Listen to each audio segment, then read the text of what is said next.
Muy buenos días, señoras, señores. Querido Manuel, director del INAP, por acoger estas interesantes jornadas, y a mi buen amigo Gerardo Sánchez Revenga, presidente de AESMIDE, que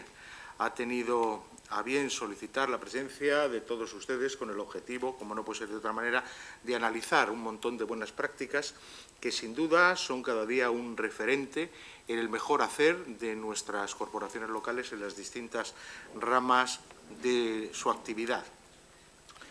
La Administración local es la Administración más próxima, todos lo sabemos, y al mismo tiempo también es la más valorada por los ciudadanos. Y, en consecuencia, cualquier acto que tienda a profundizar aún más en esta mejora en la prestación de los servicios públicos debe ser, sin duda, apoyada por parte del Ministerio de Hacienda y Administraciones Públicas y, por supuesto, por mi Secretaría de Estado. Y es por eso que me gusta agradecer a AESMIDE, a esta Asociación de Empresas Contratistas con las Administraciones Públicas y al INAP esta posibilidad de poderles dirigir la palabra unos minutos. De la Ley 27/2013 de racionalización y sostenibilidad de la Administración local, la reforma local, bien podría decirse lo que en su día comentaba un brillante poeta americano, Emerson, que con cierta gracia decía: toda reforma fue en un tiempo una simple opinión de un particular. Una reforma que era necesaria. Todo el mundo lo iba diciendo a lo largo del tiempo, ya que las entidades locales no podían hacer frente a una crisis en el siglo XXI con los instrumentos no ya del siglo XX, sino de una España incluso anterior. Los efectos de la coyuntura económica nos proporcionaron, en consecuencia, en primer lugar, la oportunidad y, en segundo lugar, una ocasión y una oportunidad para acelerar un proceso que devenía ya en imprescindible y que es la reforma del mundo local, de forma, modo y manera que sirviera para iniciar una nueva etapa de crecimiento y de modernización en una administración que, a mi juicio, vertebra la solidaridad en nuestro país.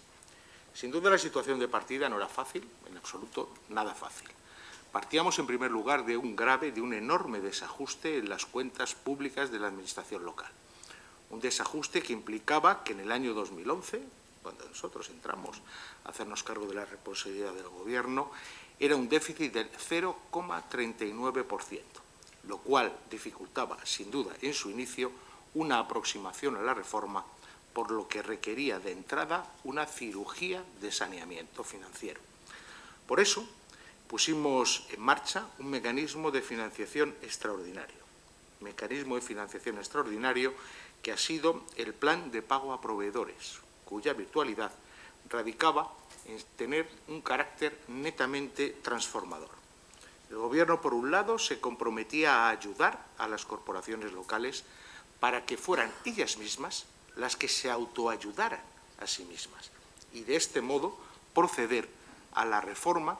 de sus estructuras, a la reforma de sus procedimientos para conseguir prestar esos servicios públicos y, además, pagarlos. Y lo hicieron.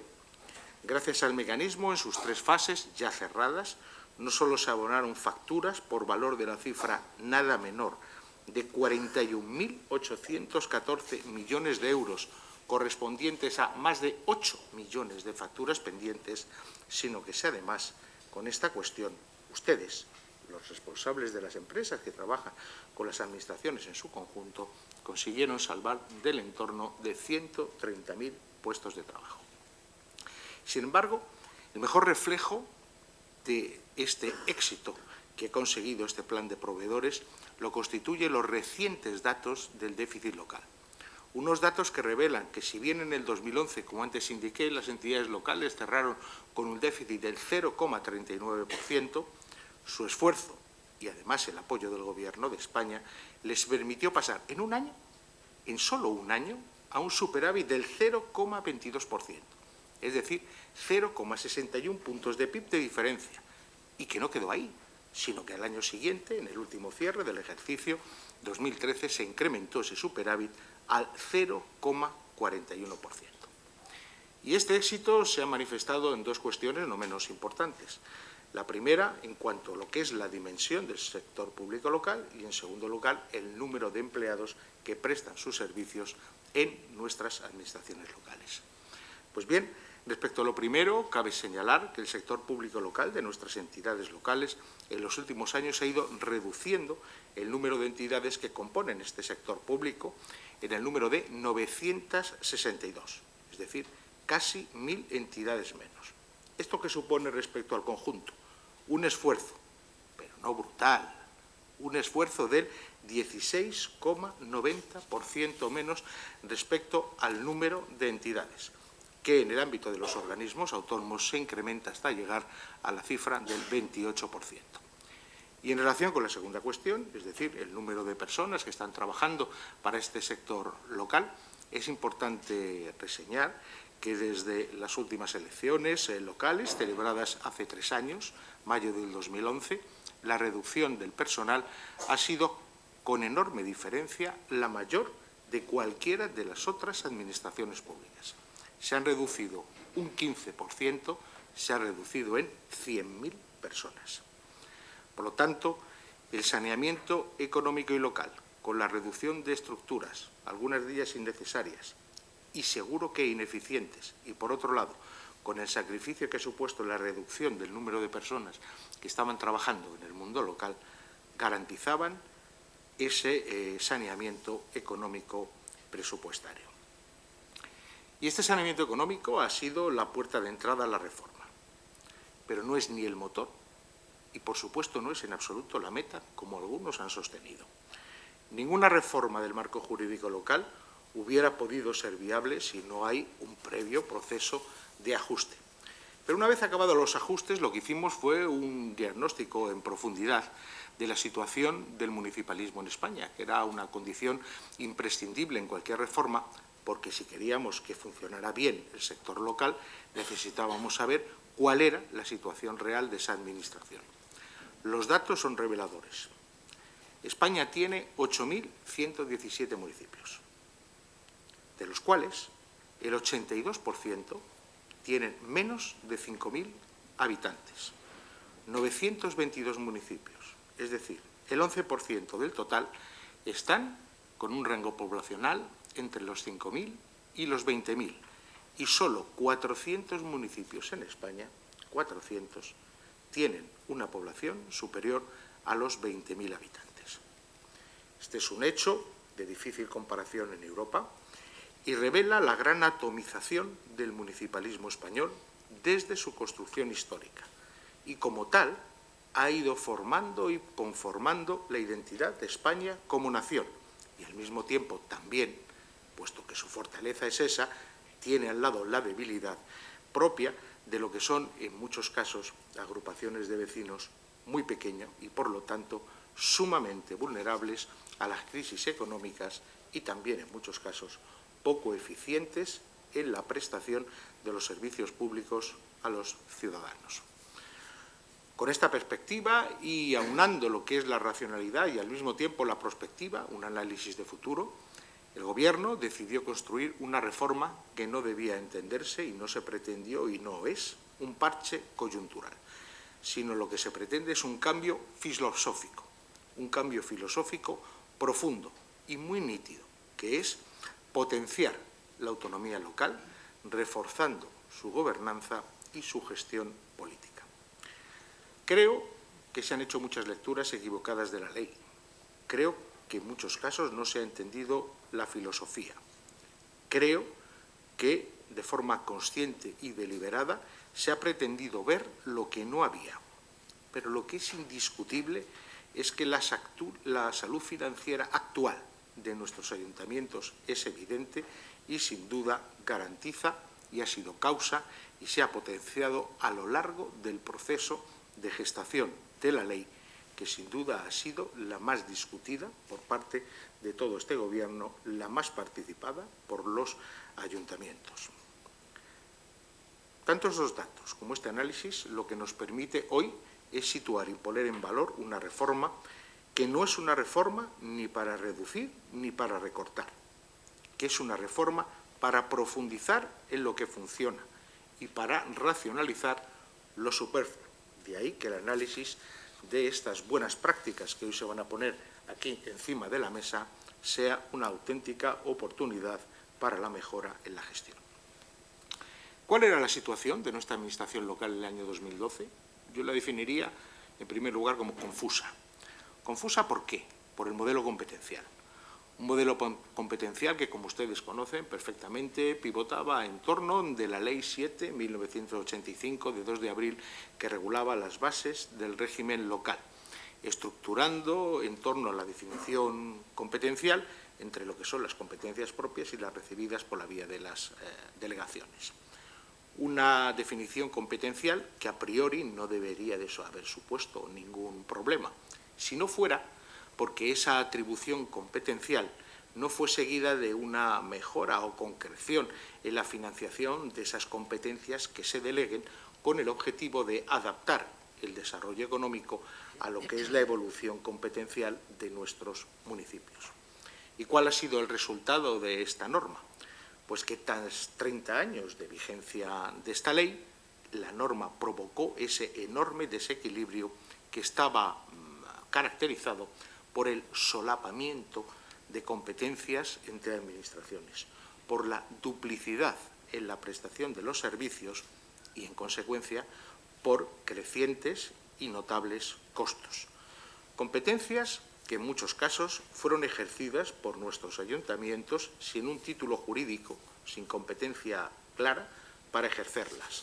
Es lo que coloquialmente se ha venido definiendo a lo largo del tiempo con la locución de competencias impropias. Competencias, por lo tanto, que había que atajar por lo elevado e injustificado del coste que suponían, pero fundamentalmente porque estaban amenazando la sostenibilidad financiera, la sostenibilidad presupuestaria de nuestras entidades locales. ¿Y por qué hay que atajar este coste? Porque lo tenemos que pagar nosotros, los ciudadanos. Yo creo que eso es lo esencial a la hora de enfocar la prestación de los servicios públicos. El Estado no tiene dinero. El dinero lo tenemos los ciudadanos. Y los ciudadanos se lo damos a nuestras administraciones públicas para que nos lo devuelvan en servicios públicos prestados de forma eficiente y, en consecuencia, una prestación de forma no eficiente es una falta de respeto al dinero que tenemos nosotros, todos y cada uno de los ciudadanos. Y, en consecuencia, lo que teníamos que hacer era racionalizar.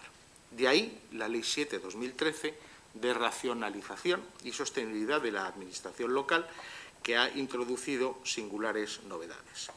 En primer lugar, y muy importante, garantiza el cumplimiento de la Ley Orgánica de Estabilidad Presupuestaria y Sostenibilidad Financiera en nuestras entidades locales a través de la delimitación competencial entre lo que es obligatorio y lo que es facultativo, gracias al cumplimiento de un principio social muy sensato, que es evitar la asunción indebida de gastos para los cuales no se cuenta financiación presente o futura que sea suficiente, o como se suele decir en Román Paladino, que nadie gasta lo que no ingresa. ¿Y qué es lo obligatorio? Lo obligatorio está perfectamente definido en la ley, entiendo yo, servicios como lo que es el alumbrado público, recogida de residuos, la limpieza viaria, que conforme el municipio va incrementando su rango poblacional, incrementa lógicamente las capacidades de actuación. Y obviamente, si un municipio es incapaz de prestar sus propias competencias propias, no puede empezar a prestar competencias de tipo facultativo. Y en segundo lugar, junto con este estricto cumplimiento de la Ley de Estabilidad Presupuestaria, la ley lo que pretende es acabar con la dinámica antes reseñada de la duplicidad interadministrativa. Nuestras entidades locales hoy saben claramente, y cuando no lo saben preguntan y se les responde, cuáles son las competencias que tienen y cuáles son sus límites de actuación. Y en tercer lugar, habida cuenta esa dispersión que tenemos en términos municipales y ese rango poblacional reducido en la gran mayoría de nuestros municipios, la ley potencia el papel de nuestras diputaciones, que ciertamente están demonizadas por algunos, pero que a juicio del Gobierno de España presentan un papel insustituible que tiene como objetivo garantizar la acción del Estado y del estado del bienestar que pueda alcanzar los lugares más inaccesibles, los pueblos más pequeños de nuestra geografía nacional. Y en cuarto lugar, y en consonancia con todo lo anterior, potenciamos la delegación de competencias. Pero eso sí, la delegación de competencias que ahora tiene que ir acompañada de la correspondiente dotación presupuestaria anual con una cobertura del coste del servicio y, además, con una garantía del cobro por parte de la Administración que delega la competencia, circunstancias que no ocurrían antes y que fueron, en buena medida, causa de los déficits acumulados y, sobre todo, de los impagos de facturas que venía arrastrando el sector local hasta el año 2012. Y, en quinto lugar, y con el objetivo de seguir avanzando en lo que es la racionalización del sector local, impulsamos su redimensionamiento,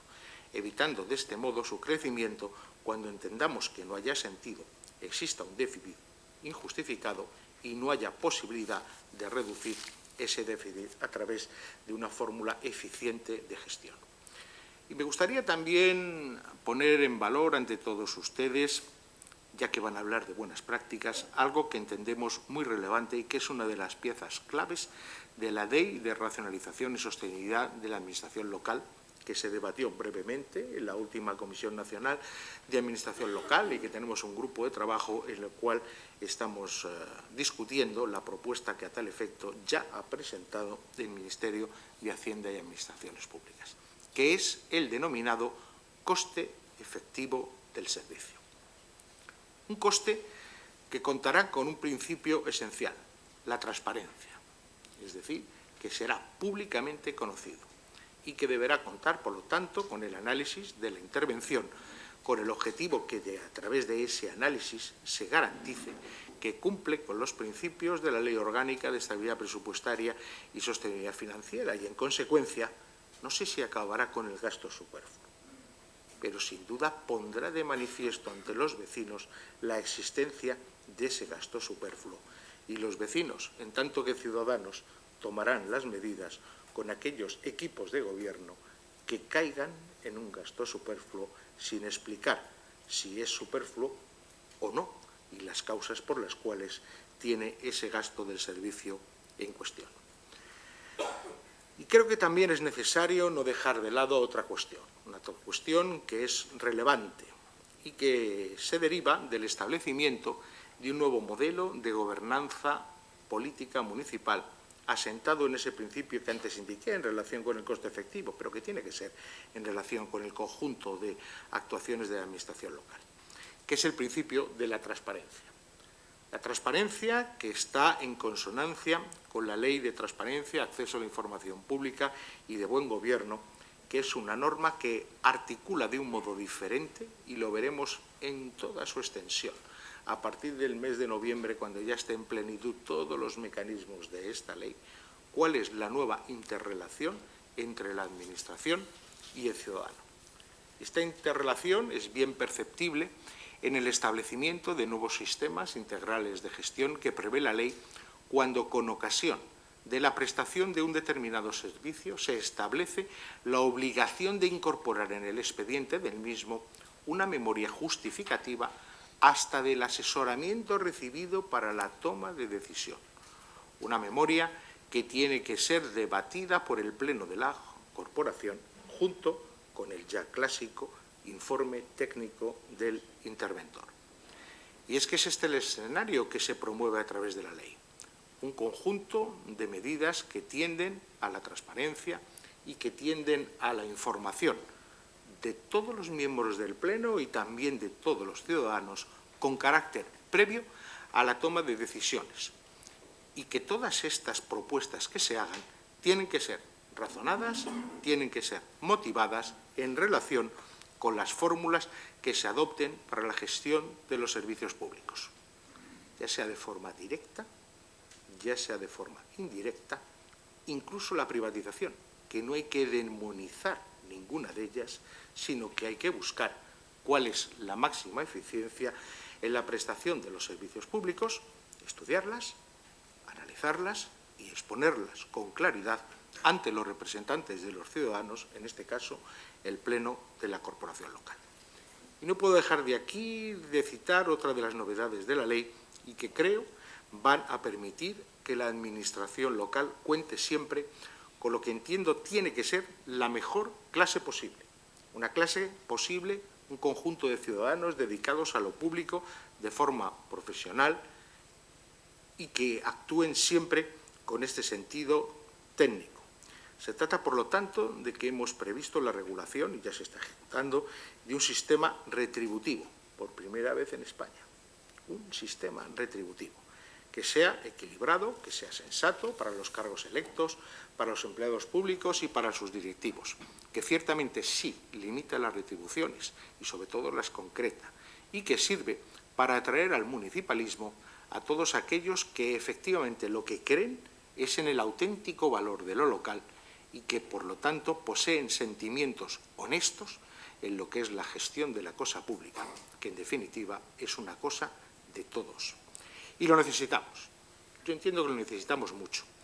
porque en política credibilidad y confianza son elementos esenciales y deben de ser esenciales no solo para resultar elegido, sino para toda la labor que se lleva a cabo, para que los ciudadanos sigan confiando en los dirigentes que tienen que ser agentes en la transformación electos por todos, ya que a todos los de en cada ámbito territorial están representando. Políticos comprometidos con la sociedad son aquellos que sirven y al servir son garantía para los ciudadanos. Y al actuar de esta manera lo que aportan es más calidad democrática a nuestras instituciones y, en definitiva, a los servicios públicos que se prestan a los ciudadanos. Servicios que tienen que ser prestados de la forma más eficiente, ya que, como antes indiqué, su financiación sale del bolsillo de los ciudadanos, bien sea de una forma genérica, a través de los impuestos que pagamos todos y que se incorporen en el presupuesto, bien sea ya más directamente sufragando aquel servicio concreto con el cual se beneficia el particular. Esto, en la vertiente de gestión político-administrativa, es también lo que se pretende en la reforma local. Y vamos avanzando, sin duda alguna, por fortuna para nuestro país. Y yo creo que efectivamente el hecho, como antes indicaba el presidente de ASMIDE, circunstancias políticas como las que tenemos en este momento a un año de la administración local, ninguna administración local va a querer que las farmacias de su comunidad estén cerradas por falta de pago, que el alumbrado público esté sin funcionar por falta de pago, y circunstancias de esta naturaleza son elementos adicionales que no figuran en ninguna ley, pero que por la vía de los hechos van a dar y van a poner en relieve cuál es la verdadera naturaleza que se pretende en esta norma. Es decir, el miedo guarda la viña, y al guardar la viña el miedo es como vamos a obtener la mejor cosecha todos. Sostenía el filósofo William James que no hay mayor mentira que una verdad mal entendida. Y además una mentira 1000 veces repetida o 1 millón de veces repetida no deja de ser una mentira, no se convierte en verdad, en absoluto. Y digo esto porque por muchos sectores se ha venido diciendo, pretendiendo confundir, incluso atemorizar, y la verdad que es tozuda, y la verdad es que hoy nuestras entidades locales no hay más que ver las cuentas que se presenten, los volúmenes de pago a los proveedores, hoy son mucho más fuertes. Y cada año están resultando más fuertes aplicando todos estos principios, porque esta mejora en el saneamiento económico-financiero está conformando cada vez más el ADN de la gestión política. De un modo o de otro, por convencimiento o por necesidad, estamos avanzando y estamos mejorando. Y esta ley ayuda, esta ley garantiza, esta ley ampara y esta ley promueve la sostenibilidad de los servicios públicos, ya que ante la gestión de los servicios de competencia local prevalece la gestión por parte de la entidad local o la gestión a través de un organismo autónomo frente a otras, como pudieran ser las realizadas por una entidad empresarial o una entidad mercantil. En definitiva, pretendemos que exista esa primacía siempre dentro del marco del derecho administrativo frente a lo que es el marco del derecho privado, porque es más garantista para el ciudadano. La reforma es, por tanto, eso, profundamente garantista. Y al ser garantista, creo que es sensata. Lo público, lo primero. Sí, pero lo público, lo primero, ello no obsta, ni obstaculiza en ningún caso, sino todo lo contrario, que exista una fructífera y profunda colaboración con el sector privado. Que seamos capaces de demostrarlo todos ante el conjunto de la sociedad, cada uno en su lugar, que esa colaboración profunda, que es útil y práctica, beneficia directamente y coadyuva a la consecución de los fines públicos. Los ciudadanos somos siempre y debemos de ser siempre, en todo momento, el auténtico centro de una reforma que lo que pretende conseguir es que el alma de la administración local siga siempre lo que ha sido. Ahora, además, saneada financieramente, pero siga siendo la administración de la cercanía. La Ley 27/2013, reforma la administración local en este sentido, refuerza y consagra normativamente una serie de principios como son la racionalización en la gestión del gasto, la no asunción de compromisos para los cuales no se cuente con financiación, desbrozando para ello la muy difícil articulación jurídica de nuestro país. Es por ello la apuesta más responsable, es por ello el compromiso más visible con la administración más próxima, el que en todo y cada momento manifiesta el Gobierno de España con nuestras corporaciones locales, desde el convencimiento y desde la conciencia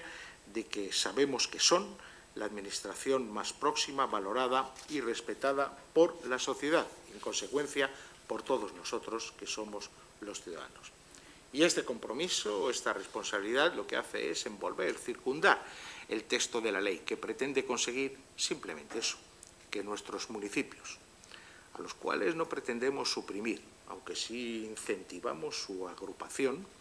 forman parte de nuestra identidad familiar y, por supuesto, de nuestra historia. Y no queremos que sean recuerdo, no queremos que sean recuerdo de convivencia, sino que queremos que sean testigo vivo de una forma de gestionar diferente, eficiente y que, en definitiva, que a través de esas técnicas de gestión, a través de esa colaboración de lo público y lo privado, a través de ese principio de transparencia que nos lleva a la mayor eficacia y eficacia en lo que es la gestión de los recursos públicos, esos municipios sean perfectamente compatibles con el mundo globalizado en el cual hoy vivimos y con la aplicación de los principios de la gobernanza que tenemos todos la obligación de implementar en este siglo XXI. Muchas gracias por su atención. Muy bien.